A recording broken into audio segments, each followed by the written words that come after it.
The 8,960th meeting of the Security Council is called to order. The provisional agenda for this meeting is Threat to International Peace and Security. The agenda is, I give the floor to the representative of the Russian Federation. Thank you, Madam President. Thank you, Madam President. Thank you, Madam President. Madam President, the Russian Federation is asking for a procedural vote on the proposal to hold this meeting on the initiative of the United States. The delegation of the U.S., in explaining its proposal on convening this meeting, has pointed out that it considers the deployment of Russian troops within Russian territory as a threat to international peace and security. This is not only unacceptable interference in the domestic affairs of our state, but also an attempt to mislead the international community on the situation in the region and also the reason for the current global tensions. We are being asked to convene a Security Council meeting on unfounded accusations that we have refuted frequently. Furthermore, we frequently refuted, consistently refuted. Furthermore, the open format for discussion proposed by the U.S. on this extremely sensitive topic is making this a classic example of megaphone diplomacy and working in public for the public, rather. There's a need to review this, and we've all stated this frequently. We do not think that this will help to bring this council together. Rather, we fully understand that the desire of our American colleagues to whip up hysterics regarding its own situations, regarding the so-called Russian act of aggression, is something that they want to do, including within the Security Council from this rostrum. Our Security Council colleagues are being put in an extremely difficult position. This is of great harm, this hysterica, to Ukraine itself. The president of which, as we've seen, has asked Western countries a few days ago not to whip up hysterics regarding the deployment of Russian troops near the border, since this all harms the Ukrainian economy. We do not need this panic, said President Zelensky. Rather, this is needed for those people who believe in the myth of the Russian aggression. The Ukrainian officials have talked about a lack of a threat from Russia. In particular, this pertains to the Minister of Defense, the President himself, Mr. Zelensky, who have said themselves that they do not see in this activity that we are being talked about today as a threat. We are prepared to disseminate this to you later. We would urge all colleagues to not use the rostrum of the Security Council to push forward the propaganda beliefs of our colleagues. We would also like to remind members of the Security Council that the Russian delegation in December announced its plans to have an annual discussion of the situation in Ukraine during our presidency of the Council that starts from tomorrow. The 7th anniversary of the adoption of the package of measures of the Minsk agreements will be an excellent opportunity for us to constructively show the Security Council's commitment to 2202, that is the international basis for the Ukrainian settlement. The event is planned for the 17th of February. If our American colleagues really need to say in public any additional information about this, they can fully do this this during the planned meeting in February. We would urge all sensible members of the Council not to support this provocative proposal and treat the UN Charter with respect. Thank you. I thank the representative of the Russian Federation. I give the floor to the representative of the US.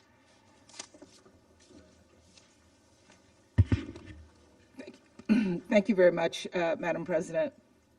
As our colleague stated, we have called for this meeting, and we've called for this meeting because of what we have all witnessed over the course of the past few months in terms of the actions of the Russian Federation on the territory of on the border with Ukraine. They indicate that it's in their own territory, but it is also very close to their neighbor's border. It's a neighbor that has been invaded already before. It's a neighbor that has Russian troops occupying their territory. We have had numerous meetings, over 100 meetings over the course of the past few weeks, both with Russian officials and in consultations with our European and Ukrainian colleagues. All of these meetings have been in private.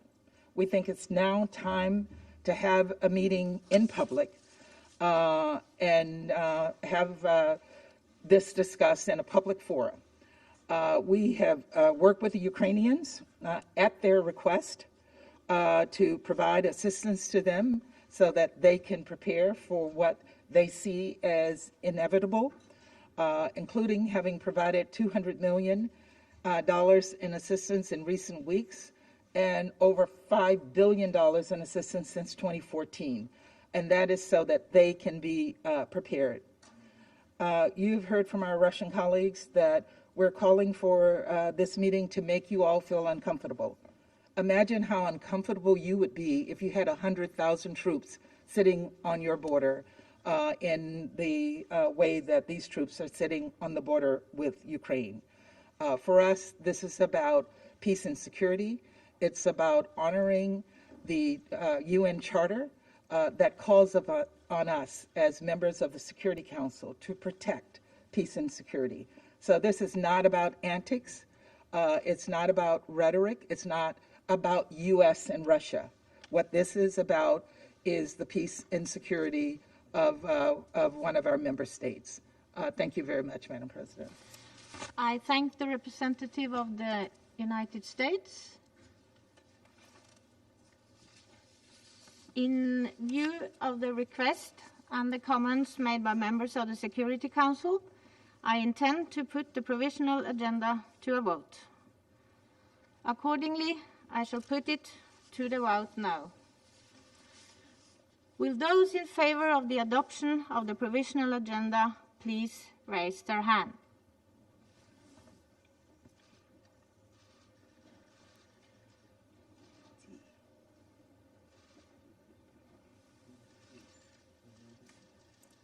Those against?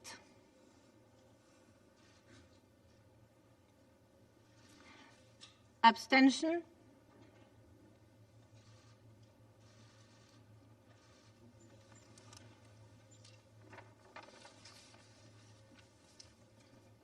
The result of the voting is as follows. 10 votes in favor, 2 votes against, 3 abstentions. The provisional agenda has been adopted.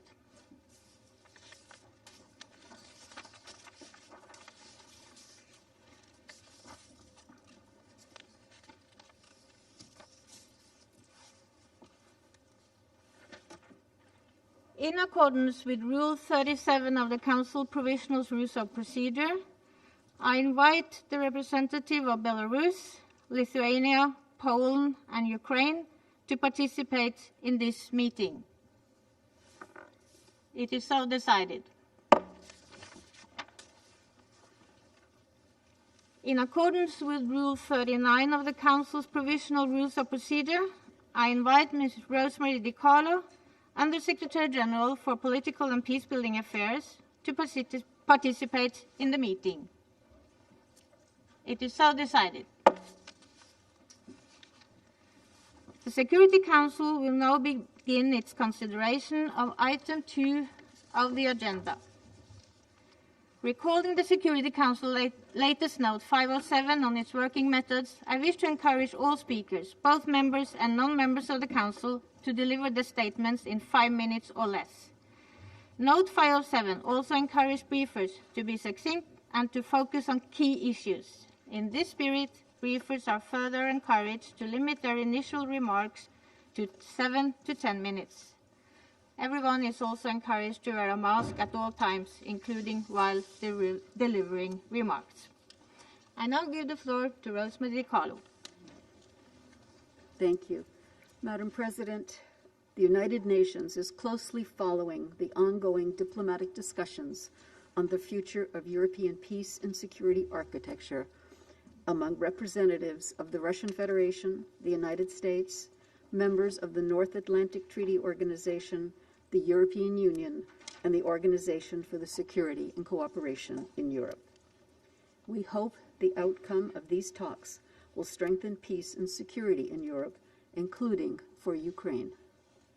Madam President, although not an active participant in these exchanges, in all his contacts, the Secretary General has unequivocally supported the ongoing diplomatic efforts at all levels.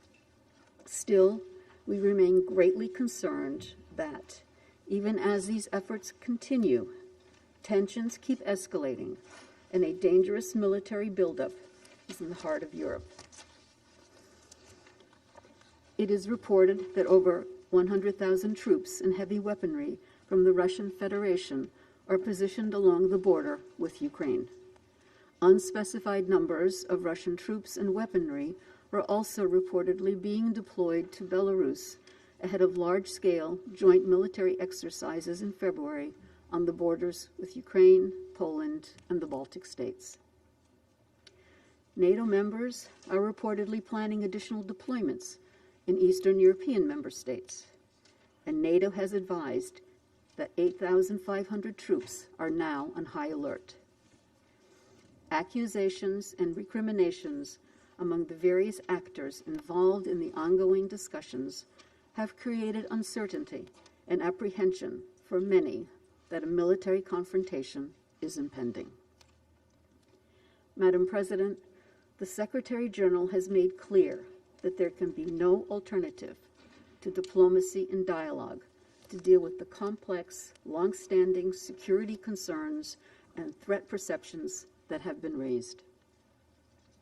He has expressed his strong belief that there should not be any military intervention in this context and that diplomacy should prevail. He's been equally explicit that any such intervention by one country in another would be against international law and the United Nations Charter. His expectation is that we all contribute to avoiding confrontation and to creating conditions for a diplomatic solution to end this crisis. We therefore welcome the steps taken so far by all involved to maintain dialogue. We urge and expect all actors to build on these efforts and to remain focused on pursuing diplomatic solutions by engaging in good faith. We further urge all actors to refrain from provocative rhetoric and actions to maximize the chance for diplomacy to succeed. Achieving mutual understanding and lasting, mutually acceptable arrangements is the best way to safeguard regional and international peace and security in the interest of all. Madam President, let me repeat the full commitment of the United Nations to the sovereignty, political independence, unity, and territorial integrity of Ukraine within its internationally recognized borders, in accordance with relevant General Assembly resolutions. It is important, especially at this time, for the international community to intensify its support for the efforts of the Normandy 4 and of the OSCE-led Trilateral Contact Group to ensure the implementation of the Minsk agreements endorsed by this Council in its Resolution 2202. We welcome the recent meeting of the Normandy 4 advisors in Paris and their agreement to reconvene shortly in Berlin as another sign that diplomacy can work. We commend these efforts and those of the OSCE Special Monitoring Mission. Likewise, United Nations agencies in Ukraine are committed to continue delivering on their mandates in accordance with the humanitarian principles of neutrality, impartiality, humanity, and independence. Safe, unimpeded humanitarian access must be respected under any circumstances to provide support to the 2.9 million people in need of assistance, with the majority in non-government controlled areas. In this regard, I encourage member states to contribute to the humanitarian response plan. Further, the UN Human Rights Monitoring Mission in Ukraine continues to document civilian casualties in the conflict area. Madam President, no one is watching the current diplomatic efforts more than the people of Ukraine. They have endured a conflict that has taken over 14,000 lives since 2014, and that tragically is still far from resolution. It is painfully obvious that any new escalation in or around Ukraine would mean more needless killing and destruction. Whatever one's position regarding the current situation or the status quo in eastern Ukraine, this should be inconceivable. The fact that it is not should give us pause. The principles enshrined in the UN Charter, the Helsinki Final Act, and multiple other commitments to safeguard regional and international peace and security are crystal clear. Any escalation or new conflict would deal another serious blow to the architecture so painstakingly built up over the last 75 years to maintain international peace and security just when we need it most. Once again, I'd like to stress the Secretary General's appeal to all concerned to take immediate steps to de-escalate tensions and continue on the diplomatic path. The United Nations stands ready to support all efforts to that end. Thank you, Madam President.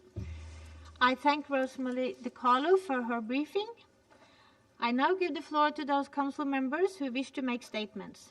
I give the floor to the representative of the United States. Thank you, Madam President, and thank you, Undersecretary General DiCarlo, for your briefing.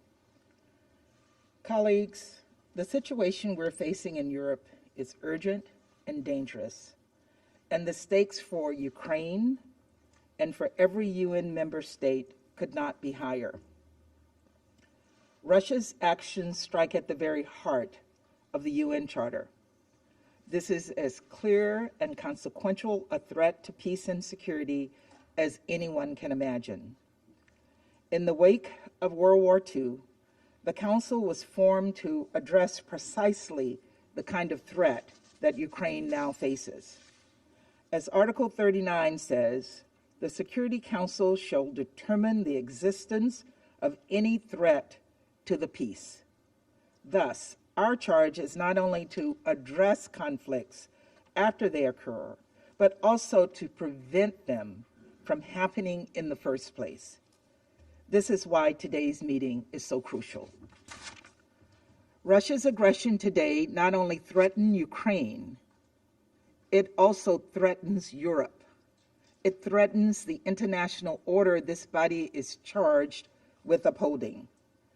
An order that, if it stands for anything, stands for the principle that one country cannot simply redraw another country's borders by force or make another country's people live under a government they did not choose. We continue to hope Russia chooses the path of diplomacy over the path of conflict in Ukraine, but we cannot just wait and see. It is crucial that this Council address the risk that their aggressive and destabilizing behavior poses across the globe. First, let's be clear about the facts. Russia has assembled a massive military force of more than 100,000 troops along Ukraine's border. These are combat forces and special forces prepared to conduct offensive actions into Ukraine. This is the largest, hear me clearly, mobilization of troops in Europe in decades.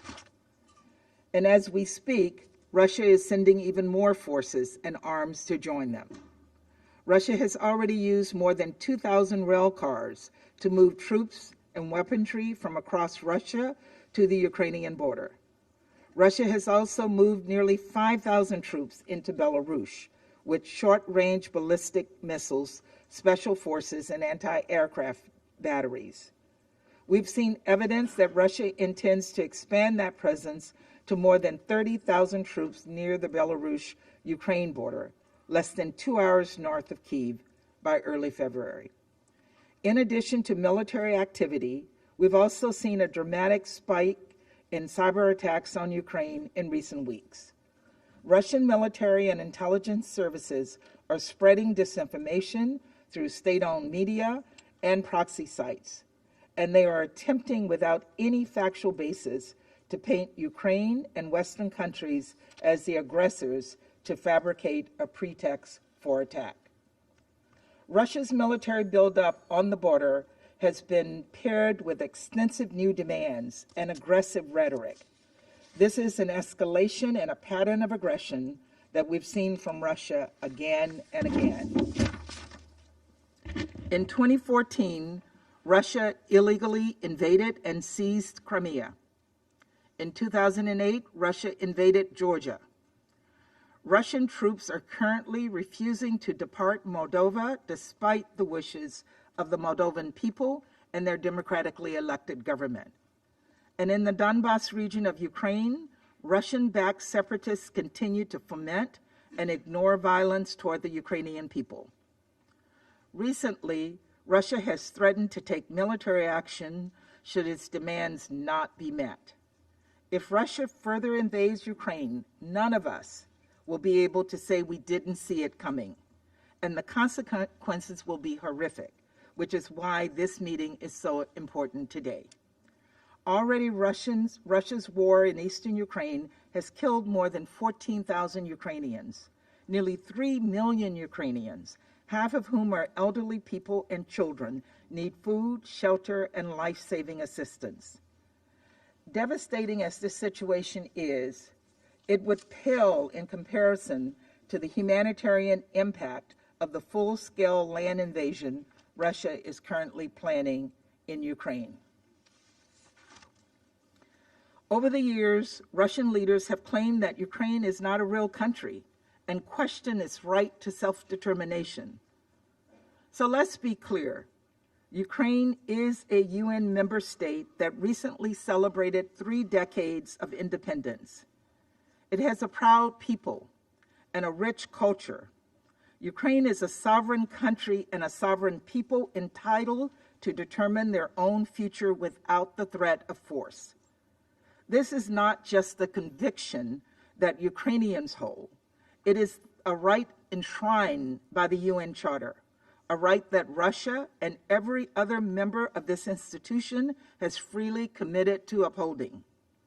Our international order is not perfect, but it is grounded in respect for people and countries to govern themselves, to defend themselves, and to associate with whom they choose.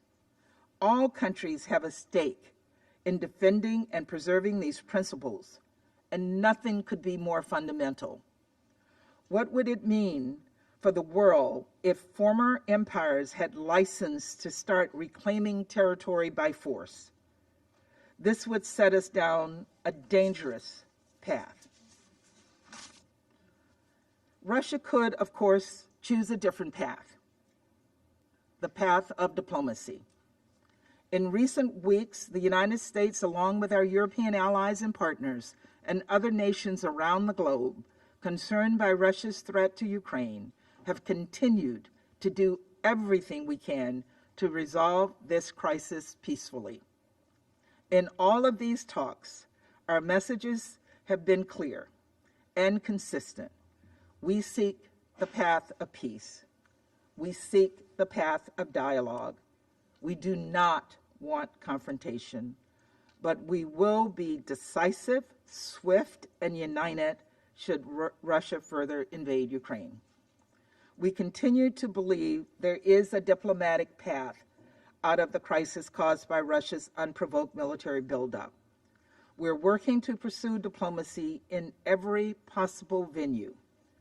But we also know that diplomacy will not succeed in an atmosphere of threat and military escalation. That is why we have brought this situation before the Security Council today. The United States has been clear.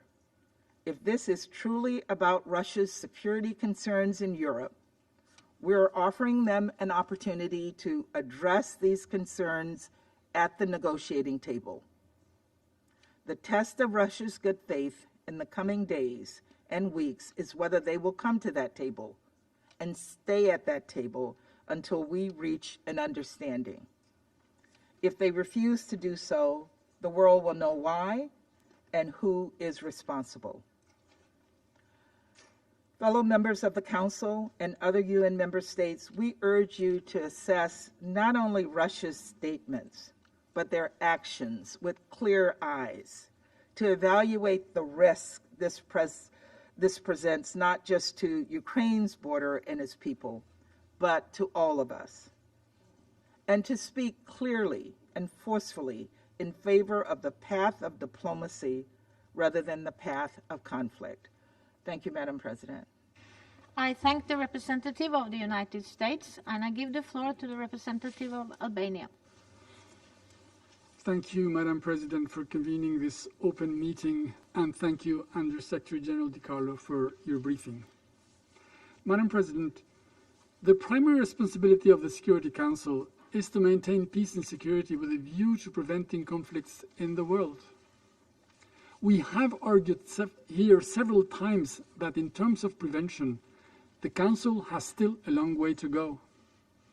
The Council has been seized many times to discuss the situation in Ukraine since the beginning of the aggression in 2014, and here we are again today. We express our deep concerns on the military buildup of Russia near Ukraine in recent months. Dozens of battalions have been already dislocated to the Ukrainian border. Military troops are being dispatched from eastern to western part of Russia. This includes heavy combat forces, tanks, artillery, air defense systems, and ballistic missiles. Several thousands of Russian troops have also been sent to Belarus. This movement of troops and weaponry is very worrying, has caused anxiety and fear among people in Ukraine, and justifiably serious international concerns, particularly for us in Europe. Madam President, let me reconfirm our unwavering support for the sovereignty and territorial integrity of Ukraine within its internationally recognized borders. Dear colleagues, in 1994, 27 years ago, Ukraine received security assurances through the Budapest Memorandum, where Russia, together with the US and UK, pledged, and I quote, to respect the independence and sovereignty and the existing borders of Ukraine, in exchange for giving up its nuclear arsenal. The signatories also reaffirmed their commitment to seek UN Security Council action to provide assistance to Ukraine should it become a victim of an act of aggression. We call on Russia and the Security Council to expressly confirm the respect of the sovereignty and territorial integrity of Ukraine.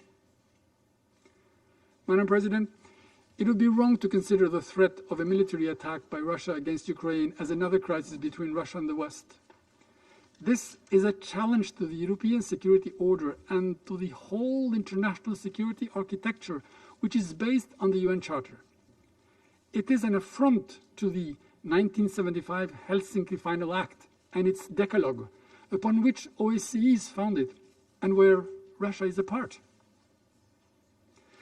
These last developments on the Russian-Ukrainian border are a well-known playbook. We have seen them in Georgia in 2008 and in Ukraine repeatedly since 2014, unfortunately at the cost of thousands of lives, civilian and military. Russia has used military violence as a means of achieving its political and geopolitical goals. Madam President, Russia is a big country and has a role to play in European and world geopolitics. It can play an important part in making the world a better and a safer place. Unfortunately, it is doing the contrary. The narratives of spheres of influence in Europe or dictating by threats the geostrategic orientation of other countries are tools of another century, of another time, reminiscences of the Cold War. Countries are and should be free to join whichever organization they want, be it NATO, the European Union, CSTO, or CIS.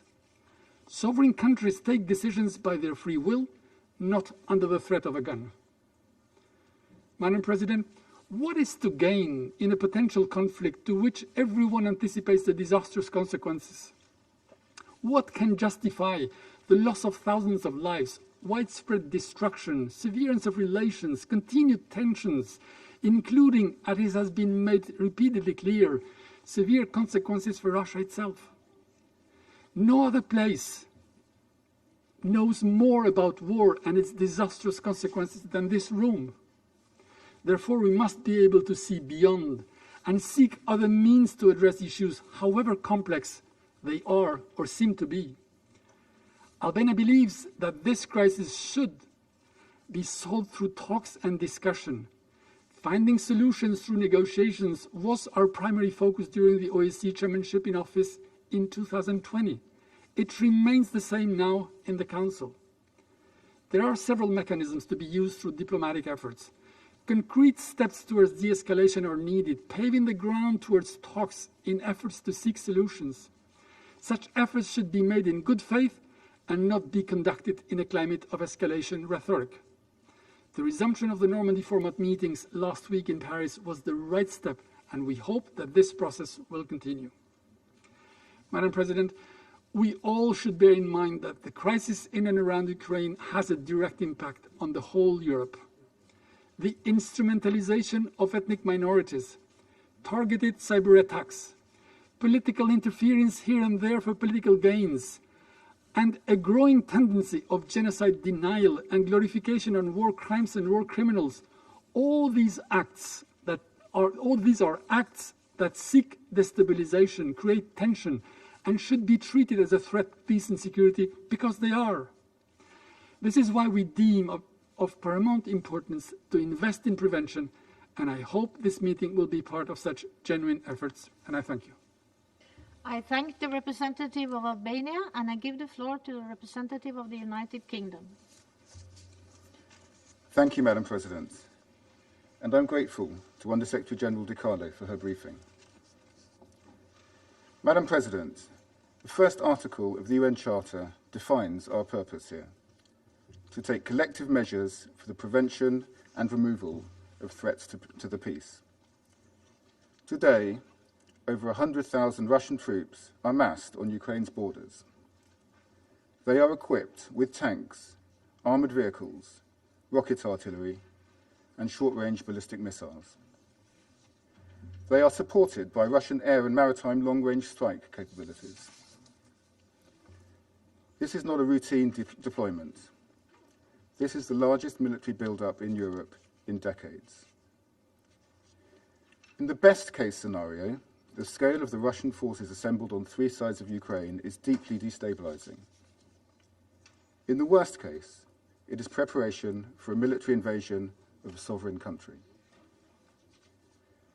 Madam President, in 2008, Russia told this Council that it was sending peacekeepers into Georgia. In reality, it was invading an independent, democratic country. In 2014, Russia denied to this Council the presence of its forces in Crimea. In reality, its soldiers were annexing part of an independent, democratic Ukraine. Today, Russia denies that its forces are posing a threat to Ukraine. But yet again, we see disinformation, cyber attacks, and destabilizing plots directed against an independent, democratic country. Madam President, the United Kingdom welcomes our discussion today as part of the intense diplomatic effort to ensure Russia de-escalates the situation and avoids conflict. We are unwavering in our support for Ukraine's sovereignty, independence, and territorial integrity. At the same time, we have sought dialogue with Russia through the OSCE, the NATO-Russia Council, and bilateral discussions with all levels of the Russian government. We are ready to address mutual security concerns based on existing European security structures and international commitments. This includes our expectation that Russia should address our concerns. We are committed to a constructive dialogue if Russia is genuine about finding a diplomatic solution. This Council has a vital interest in this diplomatic effort. Because let's be clear, this is not a regional issue.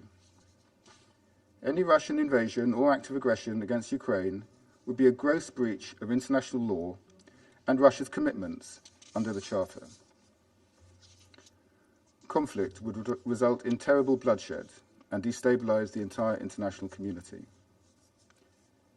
There should be no doubt about how costly such a miscalculation would be for Russia, or how devastating it would be for the people of Ukraine, whose only provocation is to want a democratic future for their country.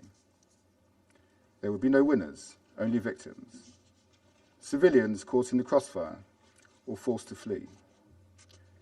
Families grieving the loss of fallen soldiers on both sides.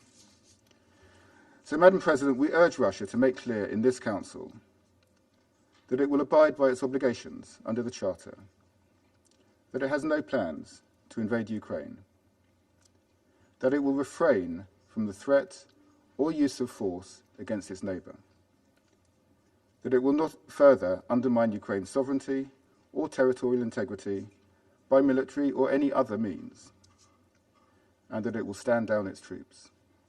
Thank you, Madam President. I thank the representative of the United Kingdom. I give the floor to the representative of France. Madame la Présidente, Madam President, la situation the aux situation frontières de at l'Ukraine Ukraine's borders est un motif de vive is a préoccupation source of pour la deep France. concern for France. L'accumulation de The capacités build-up militaires of importantes à la considerable frontière military d'un État capacities along the souverain border voisin of a neighbouring constitue sovereign un state comportement represents menaçant. threatening Elle conduct. soulève des It interrogations raises légitimes legitimate sur les questions intentions de la Russie, on Russia's d'autant intentions, plus que ce pays a déjà particularly porté atteinte since à this l'intégrité country has territoriale de already l'Ukraine dans le passé. infringed the territorial integrity of Ukraine in the past. La France réaffirme son France soutien plein reaffirms et its entier à full l'indépendance, support à la for the souveraineté independence, et à l'intégrité sovereignty, territoriale and de territorial l'Ukraine integrity dans of ses Ukraine frontières within internationalement its reconnues. internationally recognized Elle appelle borders. la Russie à s'engager dans France une calls on désescalade Russia de to la engage situation, in à de-escalating the respecter le droit situation, to international abide by et à international participer law, de manière and to constructive au participate dialogue dans le cadre constructively des in dialogue mécanismes within the internationaux framework établis. of established La international priorité mechanisms.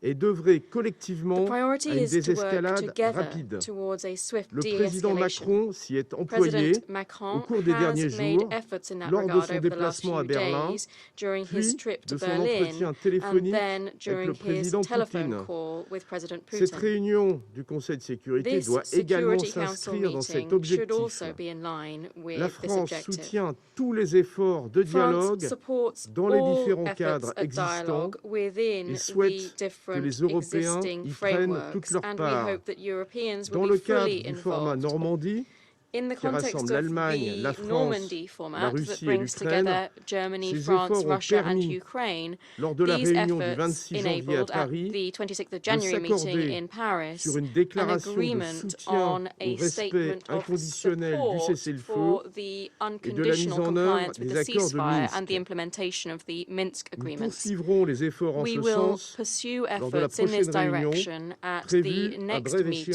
échéance à planned to be Berlin. held in short order in Berlin. Le dialogue quelles que soient les dialogue, enceintes où il est regardless conduit, of the venue doit in which it takes respecter les place, principes must fondamentaux observe the sur lesquels fundamental repose la principles sécurité underpinning européenne, European telle security qu'établie dans as la Charte des established Nations in Unies, the Charter of the United dans les Nations, documents fondateurs in de the founding l'OSCE, documents y of the compris l'acte final OSCE, d'Helsinki including et the la Charte de Helsinki Paris. Final Act and the Ces Charter of principes Paris. comprennent notamment These principles l'égalité souveraine comprise, et in particular, l'intégrité territoriale sovereign des États, equality and the territorial integrity l'inviolabilité of des states, frontières, the inviolability of le borders, non-recours à la menace the ou à l'emploi de la force, non-recourse to et la the liberté threat des or the États use de of choisir force, and the ou de freedom of modifier states leurs to either propres choose dispositifs or de change sécurité. their own security Ils ne measures. sont ni négociables, They are ni neither sujets à negotiable révision nor subject ou à to any réinterprétation. revision nor La reinterpretation. notion de sphère Notions d'influence of n'a spheres of pas sa influence place au have XXIe no siècle. place in the 21st century. Si la Russie ne choisit pas la voie If du Russia does dialogue not choose the et du path of respect du droit dialogue and international, la respect réponse for sera international forte et law, unie. the response Toute will nouvelle be atteinte à robust la and souveraineté united. et Any à fresh l'intégrité infringement territoriale de of the l'Ukraine sovereignty and aura territorial des integrity of conséquences Ukraine massives et un coût by Russia sévère. will have massive Les Européens consequences and a travaillent à des severe mesures cost. restrictives Europeans coordonnées are et se working on tiennent prêts, coordinated restrictive conjointement measures avec leurs and stand partenaires, à ready together réagir. with their partners to react. Si la voie du dialogue If et de la the path of coopération est dialogue choisie, and cooperation l'Union is européenne chosen, est the prête European à Union s'engager stands ready to pour engage développer to ses develop relations avec la its Russie relations with sur la Russia base on d'une the approche basis unie, of a à long united, terme et long-term and stratégique, strategic selon les approach 5 principes in accordance directeurs de with 2016. the 5 guiding Dans le principles from contexte de 2016. menaces et de tensions In the actuelles, la context France of current réaffirme threats and sa tensions, France solidarité avec le reaffirms its peuple et les solidarity with gouvernements the ukrainiens. Ukrainian people and government. Avec nos partenaires With our européens, nous European partners, continuerons we à will nous continue mobiliser to en soutien à mobilize in l'Ukraine, support of notamment par Ukraine, la voie du soutien particularly through aux réformes. support Je vous for remercie. reforms. Thank you. I thank the representative of France, and I give the floor to the representative of India. Thank you, Madam President. We have been closely following the evolving developments relating to Ukraine, including through ongoing high-level security talks between the Russian Federation and the United States, as well as under the Normandy format in Paris. India's interest is in finding a solution that can provide for immediate de-escalation of tensions, taking into account the legitimate security interests of all countries and aimed towards securing long-term peace and stability in the region and beyond. We have also been in touch with all concerned parties. It is our considered view that the issues can only be resolved through diplomatic dialogue. In this context, we welcome the efforts underway, including under the Minsk Agreement and the Normandy format. Flowing from the recently concluded meeting in Paris under the Normandy format, we also welcome the unconditional observance of the July 2020 ceasefire and reaffirmation of Minsk agreements as the basis of work under the ongoing Normandy format, in particular, commitment of all sides to reduce disagreements on the way forward.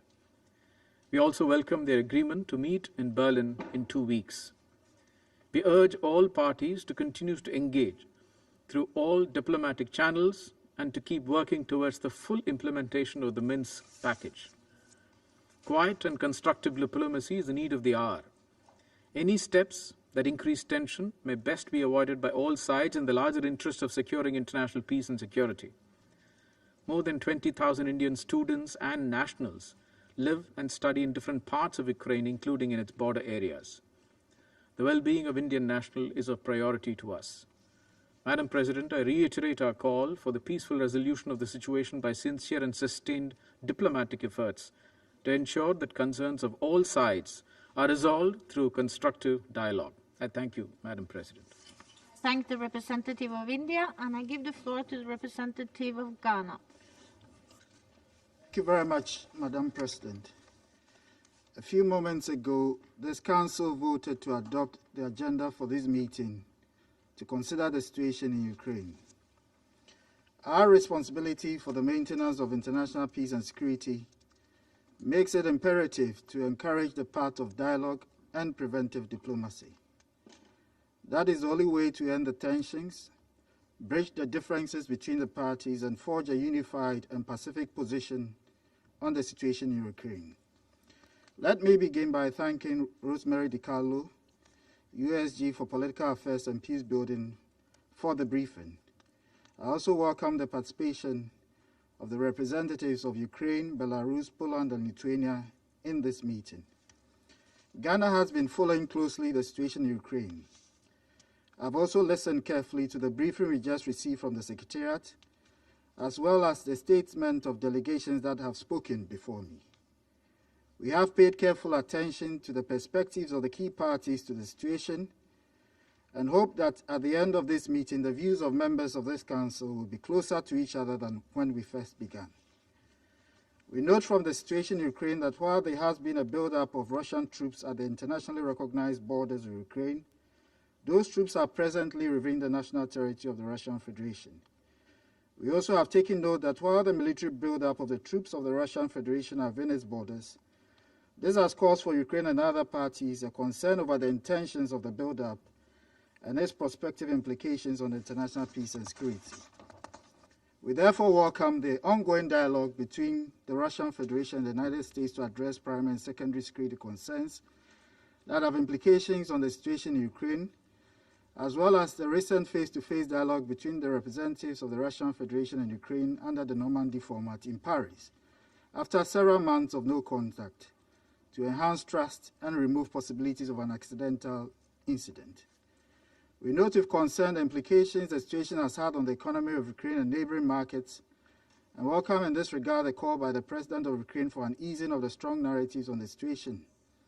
This must be a time for confidence building to facilitate a restoration of normalcy for the people of Ukraine.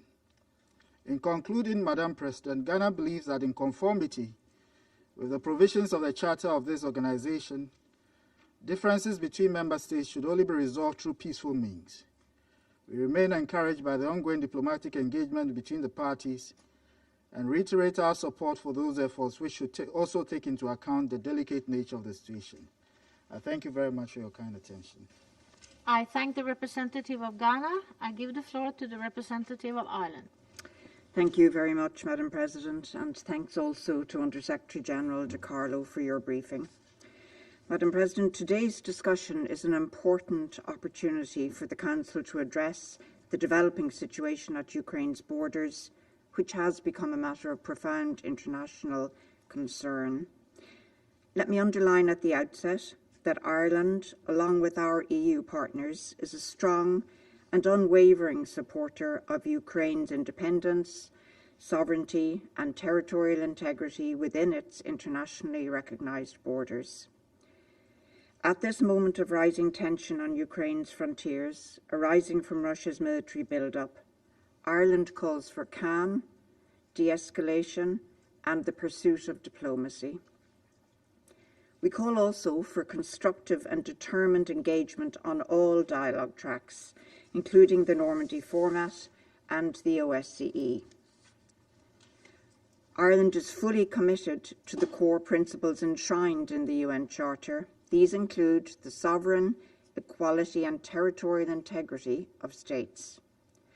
We recall today that these principles were agreed collectively and freely by all members of the United Nations. Moreover, European security is built on a series of essential commitments and obligations.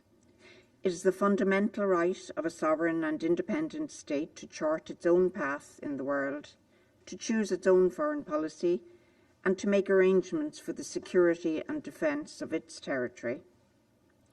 The Helsinki Final Act, one of the foundational documents of the OSCE, confirms the obligation of states, and I quote, to respect each other's sovereign equality and the right of every state to juridical equality, to territorial integrity, and to freedom and political independence, end of quote. Subsequent agreements, including the Charter of Paris and the Charter of European Security, agreed in Istanbul in 1999, reaffirm the core principles and underpinning collective European security. Madam President, earlier this month, Ireland marked 100 years of a hard-won independence. Just as we would not accept another state determining our foreign and security policy, Ukraine similarly has the sovereign right to choose its own policies. In this Council, we are too often faced with the terrible humanitarian consequences of violent conflict, usually where diplomacy and dialogue have failed. Force is never the answer. It is not the answer now. What is needed now, above all, is a negotiated diplomatic solution that reinforces our collective security in Europe. We have the institutions and the mechanisms within which to pursue this solution. Let us use them. Absent that, it will be innocent civilians who once again pay the awful price of conflict. Madam President, that is not a prospect any of us wish to contemplate. Thank you. I thank the representative of Ireland, and I give the floor to the representative of China. 谢谢主席女士。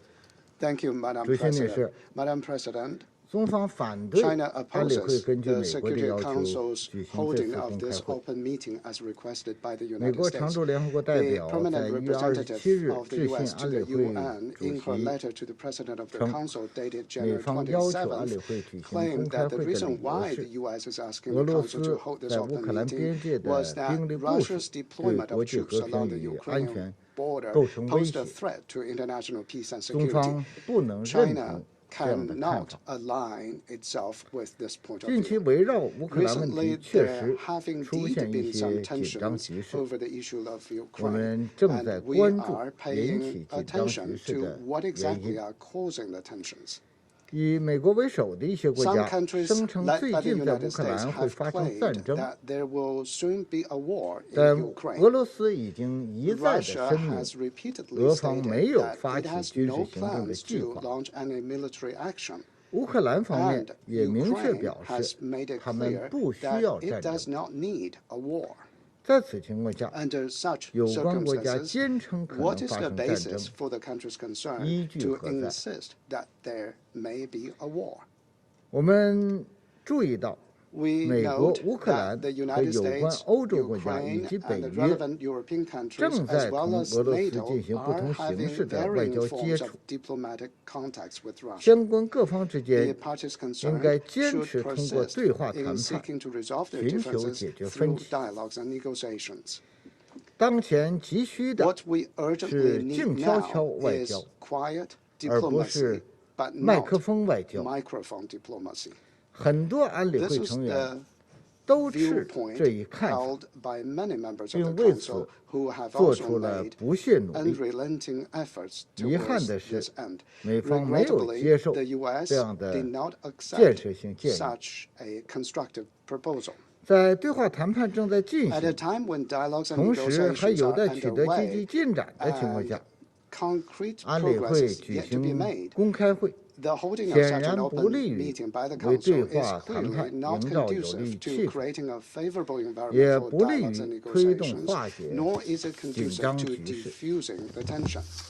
中方再次呼吁 China once 有关 again 各方保 calls 持 on 冷 all 静， parties concerned to 不 remain 做任 calm, 何 not to do 刺激局势 anything 紧 to 张、 aggravate 渲染 tension 炒作 or 危 hype 急 up 的 the 事情 crisis,，并在 but 充分考虑彼此合理安全关切和相互 properly 尊重的 resolve 基础 their 上， differences through 通过平 consultations 等 on 协 an 商 equal footing on 妥 the 善 basis 解 of 决分歧。 fully taking into account each other's legitimate security concerns and 主 on 席 the 女士 basis of mutual respect. 中方在乌克兰问题上的 Madam 立场 President, 是一贯的， China's position on 解决乌克兰问 Ukraine 题 is consistent. 还是要 To 回 solve 到 this issue, we 落 still 实新 need to 明斯克 return 协 to 议 the 这一 origin 原 of 点上。 implementing the new Minsk 新 agreement. 明斯克协议 This 得到 agreement, 安理会 endorsed 第 by the Security Council 2202 in 号 its 决议 Resolution 的合可， 2202, is a 是各方公认的有约束力的基础性政治 foundational 文件， political document 理 recognized 应 by 得 all 到 parties 切实执 and 行。 should really be 中方 effectively 支持所 implemented. 有符合这一协 China 议方向 supports all 和精 efforts 神 in 的 line 努 with 力， this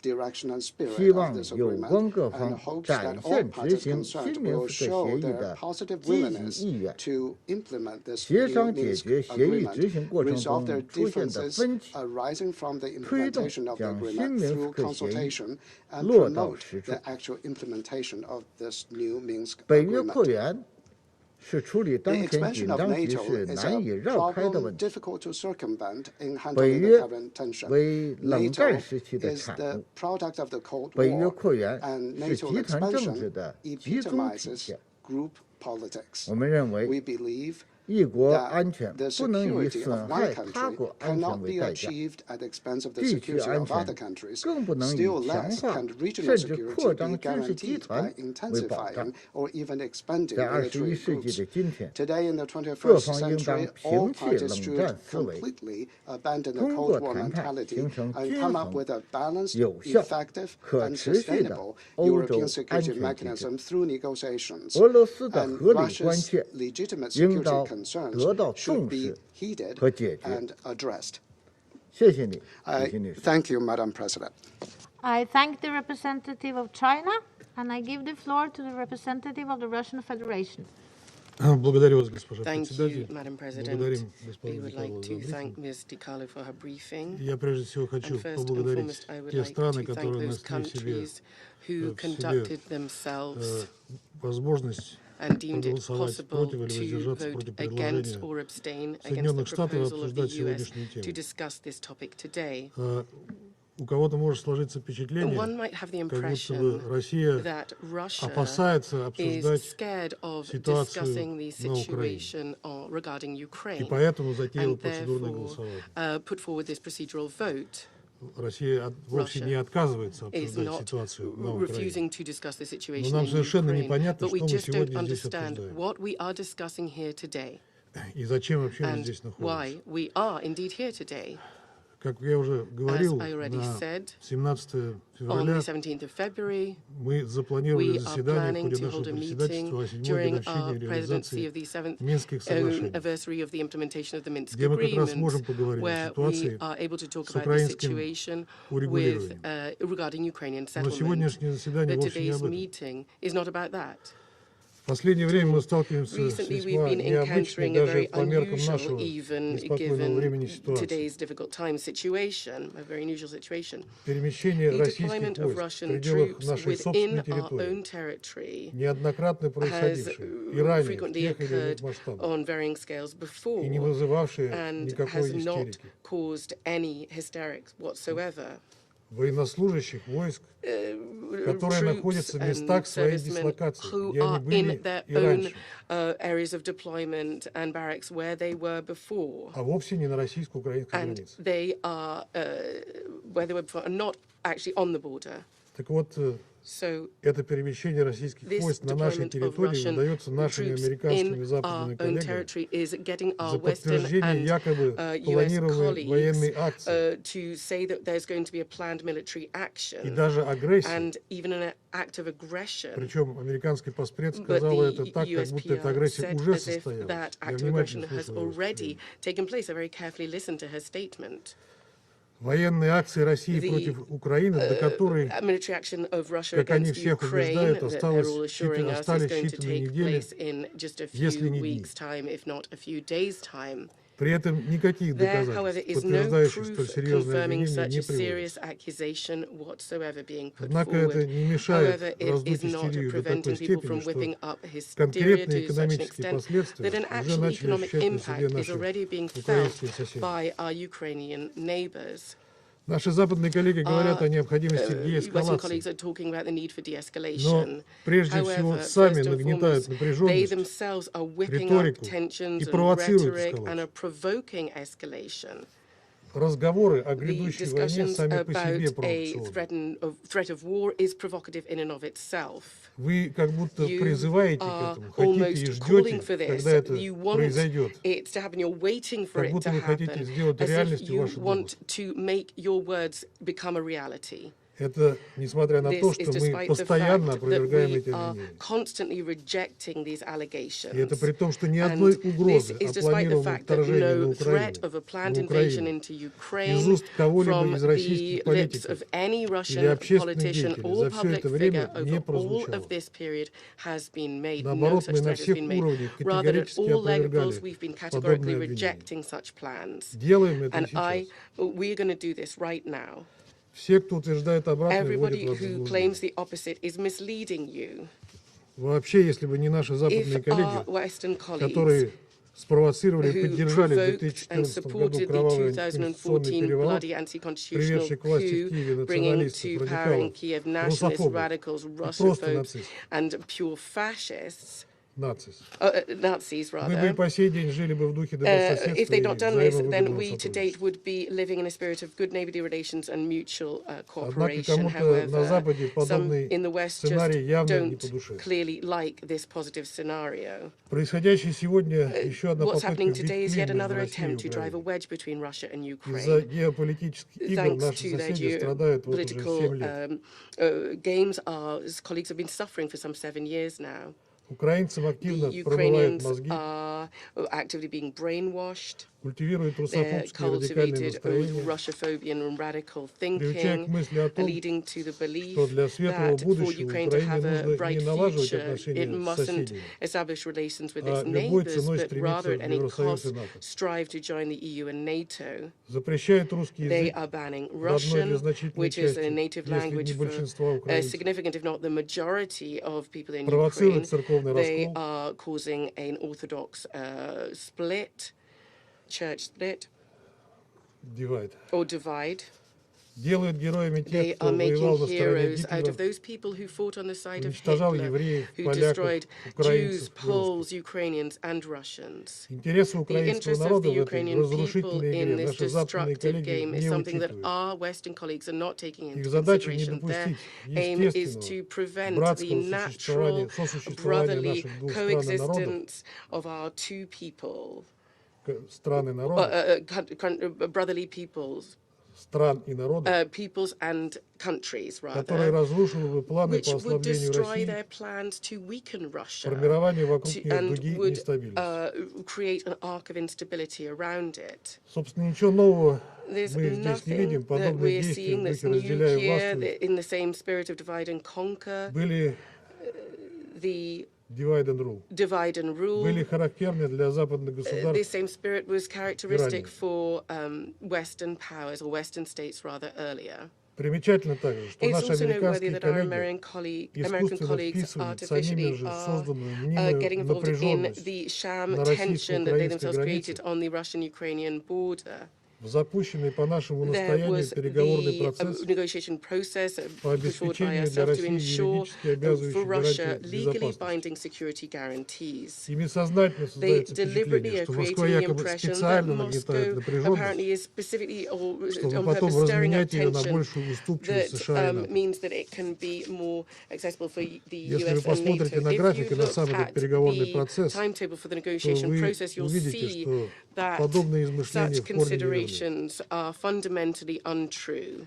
Все как раз The наоборот. situation, in fact, is Наши completely the западные opposite. Our коллеги Western пытаются colleagues на are гребне этой trying волны on the wave of, on the top of this wave, свести наш of диалог hysteria, to исключительно к boil вопросу our так dialogue slowly называемого down урегулирования to so-called ситуации на settlement границе с of the Украиной. situation on the border with Ukraine. Наши же требования по Our безопасности security гораздо шире, demands are much broader. и не вступление The Украины в НАТО, non-accession of Ukraine to NATO, и не размещение the на ее территории non-deployment in its иностранных войск territory of foreign troops. всего лишь один All of this элемент is just назревших one part договоренностей, of the agreement которые могли бы that кардинально could улучшить fundamentally improve военно-политическую the обстановку в military-political Европе, situation in да и в мире Europe в целом. and for the world as a whole. А такого рода And this type договоренности of agreement шла на саммитах ОБСЕ в is Стамбуле и something that we Астане, talked about in the Astana, Istanbul, and где OSCE помимо summits, свободы where выбора apart союзов from the freedom to содержалось choose one's положение о том, allies or alliances was also the stipulation о том, что that безопасность одних государств не the может security обеспечиваться guarantees за счет безопасности of других. some states should not be carried out to the detriment of the security of other states. Раз уж наши американские коллеги Since our собрали нас American сегодня, то пусть они colleagues предъявят convened хоть us какие-то today, let them доказательства, show us кроме any измышлений, evidence apart from о том, bogus что Россия собирается narratives напасть that на Russia Украину. is intending to attack Ukraine. В выступлении моей In the американской statement of коллеги my было American colleague, достаточно there was a обвинений significant в агрессивных hodgepodge of действиях accusations of aggressive России actions by Russia, but no specific fact given. Incidentally, I'd like to put a question not only to our US colleague, but also to those who said, where did you get the figure of 100,000 troops that are deployed, as you state, on the Russian-Ukrainian border, although that is not the case? We have never cited that figure. We've never confirmed that figure. Мы помним эти приемы еще с тех пор, как покойный госсекретарь США Колин Пауэлл размахивал в этом зале пробиркой с неизвестным веществом в качестве доказательства наличия амура. Оружие так и не нашли, но что стало со страной, всем хорошо известно. Похоже, что и Украину наши американские коллеги готовы принести в жертву своим геополитическим интересам. Иначе сложно объяснить, почему, собирая нас сегодня, инициаторы встречи не прислушались даже к мнению президента Украины, просившего Запад не нагнетать панику. Which has already had a harmful impact on the economic situation in the country. Иначе также сложно объяснить, зачем наши коллеги из США и ряда других стран активно накачивают Украину оружием и боеприпасами, и при этом говорят об этом с гордостью. Оружием, которое та с готовностью применяет против мирного населения на востоке собственной страны. И все это делается в нарушении Минских договоренностей, утвержденных Советом Безопасности ООН, в качестве единственной основы для мирного урегулирования внутриукраинского the internal Ukrainian conflict. Incidentally, to my American colleague, she mentioned the fact that 14,000 people have died in the conflict. I would recommend that she reads the report of the Special Monitoring Mission of the OSCE and look at what side how many people died on each side out of these 14,000. Most of these people are civilians in Donbass who died from shelling from the Ukrainian armed forces. Госпожа председатель, маневры США вокруг созыва нашей сегодняшней встречи особенно неадекватны и лицемерны на фоне того, что именно американцы имеют рекордные показатели присутствия войск за пределами своей территории. Американские военные, советники, вооружения, в том числе ядерные, зачастую расположены за тысячи километров от Вашингтона. Не говоря уже о том, что военные авантюры США унесли десятки и сотни тысяч жизней граждан стран, куда они несли мир и демократию. США неоднократно, в том числе последние годы, применяли силу в отношении других государств без санкций Совета Безопасности ООН. В их арсенале односторонние санкции и принудительные меры, угрозы, исполнять которые, как приговор некого Верховного суда, они пытаются заставить всех. Согласно данным американских экспертов, 84 из 193 стран-членов ООН в той или иной степени подвергались оккупации или агрессии США, а в 191 государстве в 20-21 веках так или иначе размещались американские войска. По общедоступным в интернете данным, США содержат около 750 военных баз в более чем 80 странах мира. Общее число размещенных за рубежом военнослужащих США за границей 175 тысяч. 175. 175,000. Из них более 60 тысяч в Европе. Объем военного бюджета США в 2020 году составил 778 миллиардов долларов. $700 million. 778. Российского 61 миллиард, то есть меньше, чем 12 раз. Вот это примеры совершенно очевидные и конкретные угрозы международному миру и безопасности. Что же касается призывов урегулировать кризис вокруг Украины, то мы двумя руками за. Но у этого кризиса есть только одно измерение – внутриукраинское. Исправить ситуацию можно исключительно через выполнение Киевом уже упомянутых мной Минских договоренностей, предусматривающих прежде всего прямой диалог с Донецком и Луганском. direct dialogue with Donetsk and Lugansk. Другого пути нет. There is no other option. Если наши западные коллеги подталкивают Киев к саботажу Минских договоренностей, чем украинские власти охотно пользуются.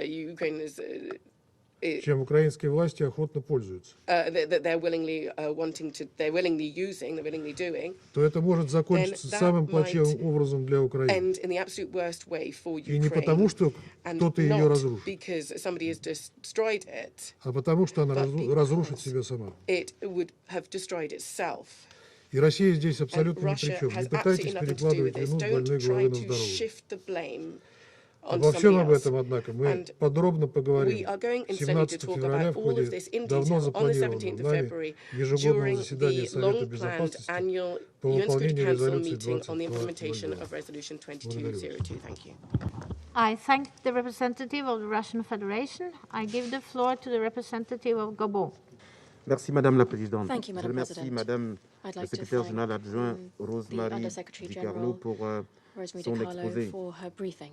Madame la Présidente, mon pays Madam President, suit avec beaucoup my d'attention country la is situation following qui prévaut closely aux the frontières de prevailing l'Ukraine et de la situation at Russie the borders of et a Ukraine pris and connaissance Russia. des informations We have taken note relatives of the à une information importante on mobilisation de a troupes russes considerable aux frontières de mobilization l'Ukraine, of Russian troops laissant at Ukraine's présager borders l'imminence d'une action that militaire. portend imminent Ces military informations action. alarmantes sont This accompagnées sur alarming le terrain information par is une accompanied on the véritable ground effervescence by a assortie du true déploiement maelstrom of de activity moyens along with the financiers deployment importants of troops, et military d'équipements militaires hardware de pays and amis military de hardware l'Ukraine. from friendly countries of Ukraine. L'escalade verbale et la vive tension The qui en découle consequential polarisent une rhetorical importante activité escalation and diplomatique acute qui se tensions traduit are par différentes polarizing initiatives, important dont le diplomatic format de activity Normandie, conducted dans le through cadre de la various mise en œuvre des initiatives, accords de including the Minsk. Normat Normandy, Face à cette situation de tension Normandy particulièrement format préoccupante, in the framework mon of the pays, implementation of the Minsk agreements. conscient des In the enjeux face of et du this potentiel des forces en situation présence, of particularly worrisome appelle tensions, my l'ensemble des country, parties aware of the prenantes challenges à la and the retenue potential of et the à forces in privilégier place, les voies du calls dialogue on et de la all négociation stakeholders to en vue demonstrate de restraint préserver and to la favour the path stabilité of dialogue et and la paix dans la negotiation région. in order to preserve peace C'est and le moment stability in the pour region. la communauté internationale It is et time ses for the membres international community and its d'activer members les to canaux de la activate diplomatie the préventive channels of preventive tels que diplomacy, prévus par le chapitre such 6 as those de la Charte des provided Nations by Unies consacrée Chapter au 6 règlement of the pacifique des UN différends. Charter enshrined Il in est évident the peaceful que settlement of l'efficacité disputes. de cette It is diplomatie préventive clear that the est effectiveness tributaire of non this seulement de la preventive bonne diplomacy foi des depends protagonistes, not only mais on surtout the du good tact, faith of de the la protagonists, sérénité but et du also cadre de sa mise en on œuvre. the tactful and La calm dualité de conduct, rhétorique, as well as the framework within which celle such alarmante diplomacy concernant occurs. l'imminence d'une We action see militaire a en two-sided Ukraine, d'une rhetoric. part, On the one hand, an et alarming celle de rhetoric démenti, on the qui imminence est of military juxtaposée, action in d'autre part, Ukraine, and on the other, a amplifie denial la from the fragmentation other de ce side. Conseil These au moment intensify où the les peuples du fragmentation of monde this Council, attendent de lui just as the un people of the world consensus are et expecting une from action our résolue Council à la a dimension des consensus and dévastations causées resolute par les action guerres et commensurate crises with the qui havoc ensanglantent wrought plusieurs by régions de la wars planète. and crises that are bringing La bloodshed force de ce to several Conseil regions of the réside planet. dans son unité. The strength of this C'est Council l'unité resides in et its non la unity. fragmentation It qui is hisse ce unity and Conseil not à la hauteur de son fragmentation mandat that make au this service des Council peuples du monde. worthy of its mandate, Nous working croyons for que the la peoples of the diplomatie, world. dans We ses believe that formes les plus diplomacy pratiques in its et most efficientes, practical and est à même efficient de ramener la forms sérénité is aux confins capable de of bringing l'Ukraine. calm to the Pour borders of terminer, je Ukraine. voudrais redonner écho To ici conclude, I à would l'appel like lancé to echo vendredi dernier here par le the président appeal ukrainien, made last exhortant Friday by à the garder le Ukrainian sens de la president, mesure et à asking ne for pas parties amplifier to la panique. exercise Je vous restraint remercie, and to Madame la refrain Présidente. from whipping up panic. Thank you very much, Madam President. I thank the representative of Gabon, and I give the floor to the representative of Brazil. Thank you very much, Madam President. And let me also thank USG Rosemary DiCarlo for the briefing he has put forward to the Council this morning. Geopolitical tensions and threats to international peace and security require the Security Council to engage promptly and timely. Open references to military actions, unilateral economic sanctions, and other measures are developments that should be avoided under the UN Charter. The Security Council must fulfill its primary objective, which is to prevent war. There is a general and urgent need to resort to meaningful dialogue with and between the parties directly involved in the escalation of tensions. We urge all parties to exercise maximum restraint and to engage constructively in talks aimed at resolving their differences. There is room to restore confidence and find a lasting diplomatic solution to this crisis. For that, we need political will and genuine commitment from all sides. Brazil encourages all parties to strictly observe international law.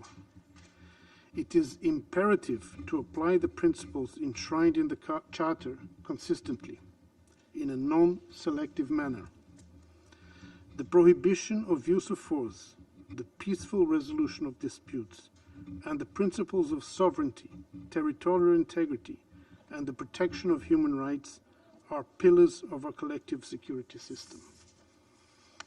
Brazil also highlights the need for good faith in order to address legitimate security concerns of all parties, including Russia's and Ukraine's. We encourage parties to pursue genuine talks on the implementation of the Minsk agreements. Security Council Resolution 2202, which provided useful guidelines to address the situation in eastern Ukraine, is also a valuable tool in the diplomatic efforts to overcome the situation. Brazil welcomes the resumption of talks in the Normandy format and the renewed commitment to the ceasefire in eastern Ukraine.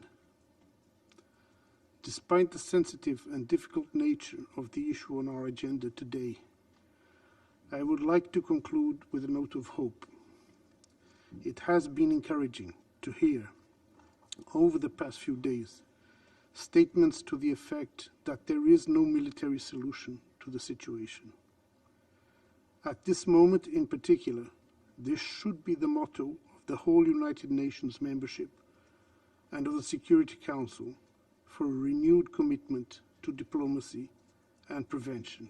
I thank you, Madam President. I thank the representative of Brazil, and I give the floor to the representative of Kenya. Thank you, Madam President, for giving me the floor and also for the able way in which you have presided over the Security Council in the month of January. I thank Under-Secretary General Rosemary DiCarlo for her briefing, and I welcome the participation of the representatives of Ukraine, Belarus, Lithuania, and Poland. Kenya abstained on the procedural vote to hold this meeting. We did so to reflect our contention that the main issue in question here is the impasse between NATO and the Russian Federation. We believe that it is imminently solvable and that the diplomatic steps underway already show promise. This, rather than escalation in search of a winner-take-all outcome, is what is required to support and protect international peace and security. Kenya has always maintained that the respect for the territorial integrity and sovereignty of all countries is a cornerstone of global peace. Where there are disputes regarding territorial jurisdiction or security interests, we strongly support patient diplomacy as the first, second, and third options. When the dispute is between major powers and regards the security of a third country, it is imperative that they embrace a spirit of compromise. We believe that the United States, NATO, and the Russian Federation have an opportunity to establish a diplomatic framework that will allow them to resolve their differences. Their security and that of the entire world depends on them willingly taking this step, not in ushering in a new age of containment, provocation, and proxy actions. Compromise is not surrender. The special powers given to the Security Council's permanent members demands that they embrace this principle if the United Nations is not to go the way of the doomed League of Nations. Africa recalls the rejections of compromise and the search for total victory that led to the Cold War. We experienced that Cold War as a series of hot wars and interventions that deeply damaged our dreams for peace, development, and competent, inclusive government. Our internal divisions and fragilities were weaponized at the altar of geopolitical rivalry. It confirmed the truth of the African saying that recognizes, when elephants fight, it is the grass that suffers. Madam President, given that the majority of the conflict situations the Security Council deals with are in Africa, we do not want them to serve as surrogates for a new Cold War. We in Africa, therefore, have a direct stake in de-escalation and renewed faith in diplomacy. We have serious challenges to solve together. Rarely has the world more urgently needed a United Nations that can deliver ambitiously. Madam President, Kenya believes that there is still plenty of opportunity for the Normandy format talks, the Trilateral Contact Group on Ukraine, and the direct negotiations between the United States and the Russian Federation to produce a satisfactory outcome. We urge all these parties to ensure that their negotiations respect the security, sovereignty, and territorial integrity of Ukraine. Faith in innovative diplomacy may also allow for agreements between today's major powers, inspired by the 1975 Helsinki Accords, which did deliver some stability to Europe during the Cold War. This time, however, such agreements need to advance the principle of non-interference to other parts of the world, and particularly to Africa. Madam President, in closing, it is critical that diplomacy and its acceptance of compromise as an inevitable outcome win the day. If there are future discussions to be held in the Security Council on this matter, let it be to announce a new era of cooperation. I thank you. I thank the representative of Kenya, and I give the floor to the representative of Mexico. Muchas gracias, Thank you señora very much, presidenta. Madam President. Y gracias a la secretaria general And adjunta Di thank Carlo you por su to Undersecretary presentación. General Di Carlo for Doy her la briefing. bienvenida a los I would like representantes to de welcome the Ucrania, representatives Belarus, of Ukraine, Belarus, Polonia y Poland, Lituania and a Lithuania esta sesión. to this meeting. Señora presidenta, Madam President, empiezo por señalar I'd like to begin by que mi país noting considera oportuna la that my celebración de esta country reunión deems the holding of this en meeting apego a nuestros as principios timely, de and that in política accordance exterior with our y our además foreign policy pertinente, principles.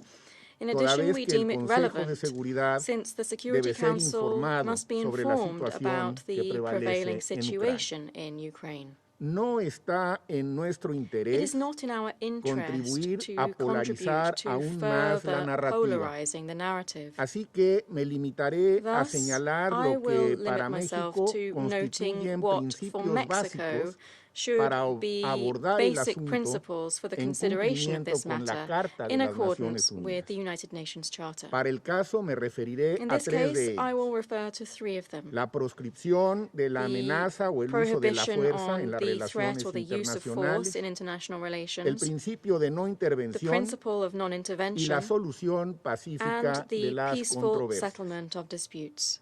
Respecto del primero, On the first principle, la sola escalada de the tensiones en mere Europa escalation Oriental of tensions in representa Eastern Europe una amenaza potencial represents a para la paz y potential la threat seguridad to internacionales international y por peace and tanto security, es and competencia de thus este it Consejo falls within the de purview of this conformidad con Council el artículo pursuant 39 to de la Article Carta. 39 of the Charter. Por eso mismo, For this very y en reason, virtud de la desconfianza and que in prevalece, light of the prevailing es mistrust, importante tratar it's de important evitar to try cualquier to tipo avoid de any type acción of que action pueda that considerarse might be hostil considered as por cualquiera de hostile las partes by any of the y por parties, pequeña que however parezca. slight it may seem. Pero resulta alentador, sin duda, But it is, lo que however, acabamos de escuchar encouraging por parte to del hear what we have just representante de la heard Federación from de the Rusia. representative of the Russian Federation. Ha sido muy claro He was very al clear reiterar in aquí que reiterating no here hay that ninguna there is invasión no prevista en planned Ucrania. invasion in Ukraine. Creo que he citado I textualmente think that I lo que have dijo. cited word for word Qué what bueno he que said. así sea. Well, Es una how declaración good it would be if that is unilateral the case. de This no is a agresión. unilateral statement Y of México non-aggression. sostiene, Mexico junto con lo que ha maintains, dicho el secretario together general y with otros what has been aquí said en by the esta Secretary sala, General and que others no here in this existe una room, solución that there militar is en no este military asunto. solution in this Por el issue. contrario, On the contrary, deben privar la diplomacia preventive preventiva diplomacy y el diálogo and como vías dialogue de should be distensión, followed as y como means hemos to escuchado, achieving an existen de easing of hecho para tensions, ello and diversos there are to canales, that end various las channels. conversaciones en Ginebra, The el conversations in grupo Geneva, trilateral de the trilateral contacto contact group, y el formato de and Normandía. the Normandy format. En cuanto a la no intervención, On non-intervention, reiteramos la we importancia de reiterate the respetar la importance of soberanía, la respecting unidad the y la sovereignty, integridad unity, and territorial de territorial Ucrania integrity of Ukraine en apego in irrestricto full al derecho adherence internacional, to a la international Carta de law, la ONU the United y a la Nations Charter, resolución and Resolution 2625 de la Asamblea 2625 of the General. General Assembly. Corresponde asimismo a Hence, este it falls to Consejo de this Security Seguridad Council determinar en to su caso determine as la applicable existencia the de un acto de existence of an agresión act of aggression conforme a la in resolución accordance with 3314 General de Assembly la Asamblea General. Resolution A lo 3314. anteriormente dicho, Added se to what I have refuerza just stated, con el this principio de la principle is further solución pacífica de las bolstered by the controversias. principle of the peaceful Los settlement of estados disputes. tienen el deber de resolver States sus have the controversias duty to por settle medios their pacíficos, disputes by peaceful como lo means, establece el as derecho established in internacional. international law. México ha Mexico defendido, has defiende y upheld, continuará upholds, and defendiendo will la continue diplomacia to por uphold encima de la diplomacy fuerza above force. y las vías diplomáticas para el caso que nos ocupa For siguen this particular abiertas, case no remain se han open. They agotado. have not been exhausted. Señora Madam Presidenta, President, lo que no debe ponerse en duda where there is no es la doubt is responsabilidad with de regard este to the Consejo para responsibility cumplir of con this sus tareas Council preventivas, to make its para due estar a preventive la altura que las efforts to circunstancias act le exigen. as warranted Y creo by these firmemente circumstances. And que I al firmly celebrar esta believe that in sesión holding this lo estamos meeting, haciendo. we are doing that. Estamos cumpliendo con We nuestro are mandato complying with sin our excesos mandate ni without omisiones. excess Muchas nor gracias, omission. Presidenta. Thank you very much, Madam President. I thank the representative of Mexico, and I give the floor to the representative of the United Arab Emirates. شكرا السيدة الرئيسة. أود بداية Thank you, Madam أن أشكر President. السيدة روزماري At the ديكارلو outset, وكيل I would الأمين like to العام thank للشؤون Rosemary السياسية DiCarlo, وبناء Undersecretary السلام General على for الإحاطة Political and الوافية. Peacebuilding Affairs for السيدة her الرئيسة informative تتابع briefing. دولة Madam الإمارات President, the التطورات UAE is الأخيرة عن closely كثب. monitoring وفي recent سياق developments. مناقشتنا In the اليوم context نود of our discussion التركيز على today, I would الجوانب like to التالية. focus on the following aspects. أولاً First, تؤمن بلادي إيمانا the راسخا UAE بأن firmly الخلاف believes that the القائم في dispute in أوروبا Europe يتطلب requires الانخراط various في countries in the حوار region to جدي مبني engage على in a قيم serious dialogue الاستقرار based on the والتعايش values والسلام of stability, بين مختلف coexistence, دول and المنطقة. peace. ونؤكد على أهمية We stress التوصل the إلى حل importance of reaching a تفاوضي negotiated للمسألة من solution خلال to this الآليات issue through the المتوفرة available وبدعم mechanisms المنظمات and with the support الإقليمية. of regional ونشير organizations. هنا We إلى refer here محادثات to the هيئة Normandy نورماندي format talks ومبادرة and the رئيس initiative منظمة of الأمن the chair والتعاون of في the أوروبا Organization for والتي Security and تهدف Cooperation in لبدء Europe حوار that جوهري aims to بشأن initiate a الأمن substantive الأوروبي. dialogue on European security. والذي من شأنه أن يعالج To المشاغل address the الأمنية security concerns of its لدول members. المنطقة. ونرحب We also welcome بالمناشدة President التي أطلقها Volodymyr الرئيس Zelensky's الأوكراني appeal فلوديمير for calm, زيلينسكي حول إبداء الهدوء ونأمل أن and we يتم hope to البناء build on it عليها to further لبناء build المزيد من confidence in the الثقة في region. المنطقة. ثانياً Second, ترحب the بلادي بالإعلان UAE الصادر welcomes the عن announcement اجتماع made هيئة in the نورماندي Normandy format meeting on the 26th of January, والذي in أكد which the فيه Russian كل من Federation الاتحاد and the الروسي Republic of Ukraine وجمهورية أوكرانيا confirmed عزمهما their على intention to تنفيذ وقف implement غير an مشروط unconditional لإطلاق النار ceasefire في in شرق eastern أوكرانيا. Ukraine.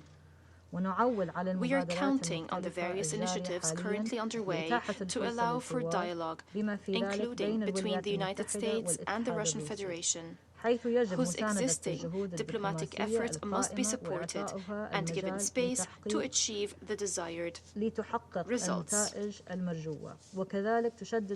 UAE also stresses the importance of maintaining security and stability, as well as the central importance of the Minsk agreements and the need to adhere to them and ensure their implementation.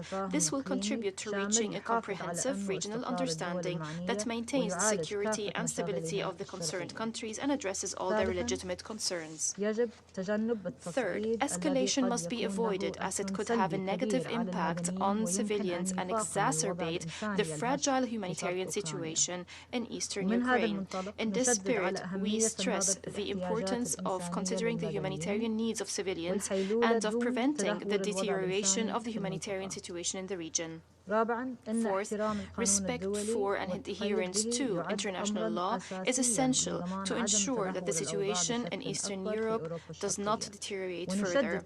We also stress the importance of these principles of sovereignty, territorial integrity, and good neighborliness, which are indispensable for the maintenance of international peace and security. Finally, Madam President, the UAE reiterates the importance of constructive dialogue to resolve differences. The role of the Security Council as the body responsible for maintaining international peace and security is essential to provide a diplomatic platform that enables states to present and resolve their differences peacefully. Thank you. I thank the representative of the United Arab Emirates. I shall now make a statement in my capacity as representative of Norway. Let me start by expressing Norway's strong support for Ukraine's sovereignty and territorial integrity within its internationally recognized borders. This includes the Crimean Peninsula and its territorial waters. Norway is deeply concerned about the Russian large-scale military buildup near the Ukraine's border and in occupied Crimea. This is unprovoked and unjustified. Further escalation can have devastating humanitarian consequences. Through its harsh statement and unrealistic demands, Russia now challenges the security architecture in all of Europe. The crisis therefore not only affects the region, but represents a clear threat to international peace and security. Russia has repeatedly accused NATO of increasing tensions. I would like to underline that the alliance is defensive and voluntary. We do not seek confrontation. At the same time, we cannot and will not compromise on the principles on which the security in Europe rests. We stand ready to discuss security concerns. Norway supports the European Security Order based on international law and national sovereignty. We cannot allow this to be replaced by spheres of influence. Every country has the right to freely choose its security alignment. We call on Russia to de-escalate and to engage constructively in dialogue through the established international mechanisms in good faith. Furthermore, Norway underlines its support for the existing international frameworks for the sustainable and peaceful resolution of conflicts in accordance with international law. Russia has itself repeatedly invoked in many other Council discussions the principles of respect for sovereignty and territorial integrity. Norway calls on Russia to now respect these principles when it comes to Ukraine. Thank you. I shall now give the floor to the representative of the United States, who has asked for the floor to make a further statement. Good. Thank you, Madam President.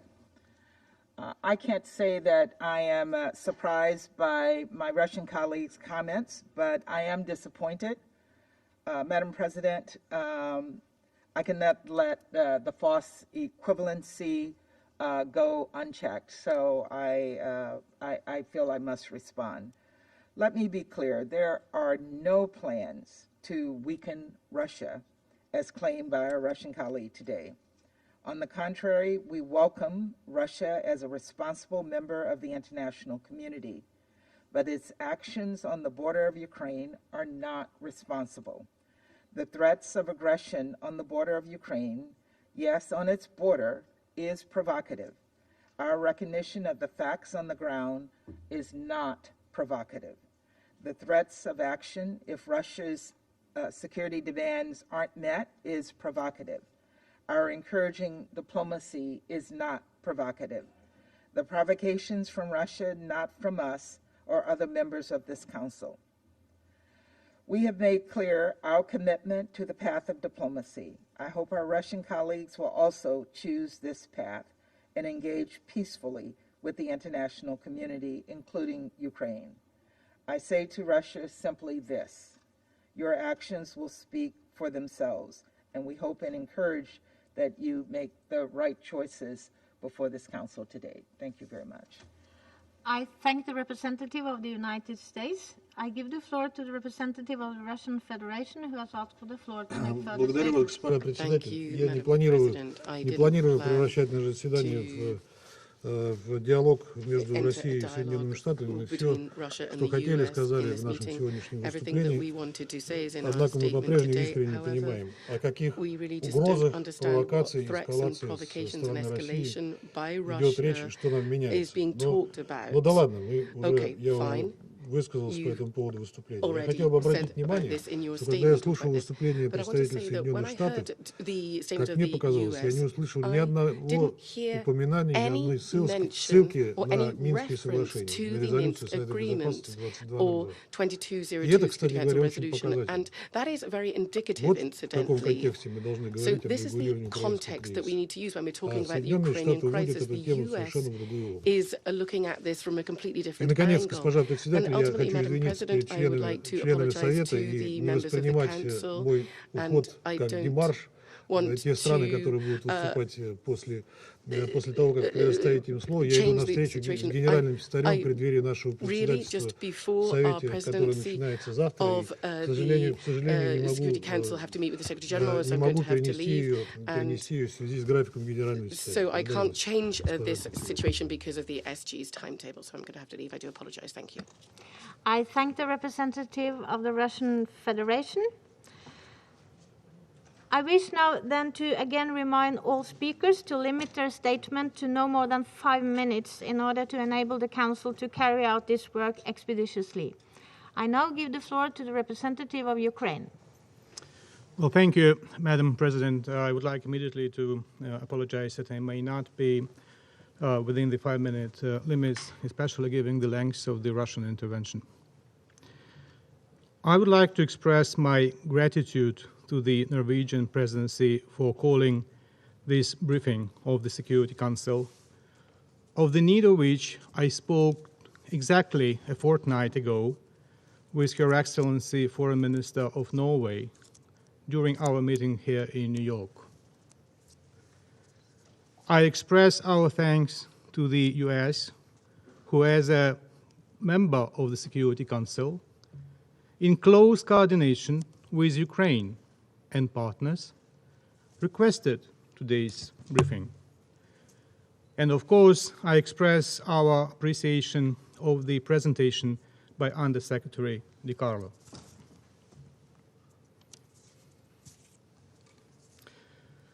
It's a duty and need for the Security Council to be fully informed in case of grave threats to international peace and security.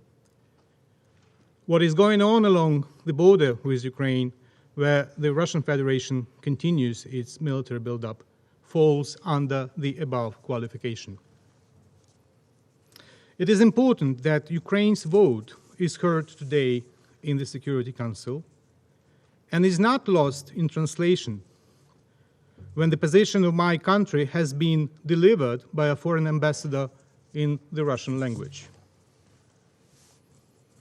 I would ask the deputy of Vasily Alexeyevich to tell him that my leadership speaks its language, has its own ambassadors and spokespersons. So there is no need to interpret the words of Ukrainian officials in a foreign language, especially if it is done the way Humpty Dumpty, Shaltai Baltai, spoke of the meaning of the words. Even if Lewis Carroll appears to be a favorite writer of the Russian top diplomats. Against the backdrop of unprecedented sequence of high-level diplomatic contacts in the past few weeks, a serious talk in the Security Council is required more than ever to present facts, to listen to each other's positions and concerns, as well as to outline further actions towards the escalation. The fact is that nowadays about 112,000 Russian troops have been amassed around Ukraine's borders and in Crimea. And together with the maritime and aviation components, their number reaches about 130,000. Another fact is that the Russian troops are also being deployed to Belarus for the Union Resolve 2022 joint drills to be held on 10 to 20th February. They include, in particular, Iskander missile divisions, S-400 Triumph and Panzer anti-aircraft systems, Sukhoi 35 Generation 4++ fighters. On top of that, on 26 January, the Russian fleet started another military drill in the Black Sea with involvement of frigates, patrol ships, missile ships, assault landing ships, and minesweepers. This reminds us of the ongoing heavy militarization of the temporarily occupied Crimea, the Black Sea, and the Sea of Azov by Russia, which poses a serious threat to Ukraine, all littoral states, and their wider region. Significant reinforcement of combat capabilities of the Russian occupation forces in Donbass is another worrying trend. Currently, these formations consist of up to 35,000 personnel, including around 3,000 servicemen of the Russian armed forces, on command posts and in other critical combat positions. In the border areas outside government-controlled illegal border crossings by cargo trains and truck convoys delivering arms supplies to the Russian armed formations in Donbass is a routine practice. OSCE SMM reports provide ample evidence of various illegal activities in the border areas. No surprise, the restrictions of the OSCE SMM freedom of movement are on the increase, in particular in non-government-controlled areas close to the Ukraine-Russia border. On the 22nd December 2021, the Trilateral Contact Group reached another understanding on resuming the ceasefire regime. Nevertheless, shootings, shellings, sniper fire on Ukrainian positions, and systematic use of attack UAVs against Ukrainian troops have not stopped. We have lost 12 servicemen killed in action and 14 wounded since 22nd December 2021. Just a few days ago, on January 25, armed formations of the Russian Federation once again attacked the positions of the armed forces of Ukraine in the area of Pishevik, Donetsk region, using an attack UAV.